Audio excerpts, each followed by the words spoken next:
público en general. Mi nombre es Linda Maribel Martínez Alcaraz, tengo 18 años y hoy vengo a representar a mi lindo país, Paraguay.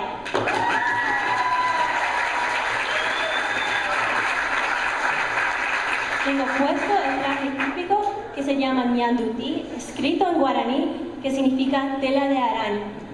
Acá está acompañado un cinto que es hecho por las manos de los indígenas. Tengo flores en mi cabello que muestran la naturaleza de Paraguay. Muchísimas gracias. Amo Paraguay.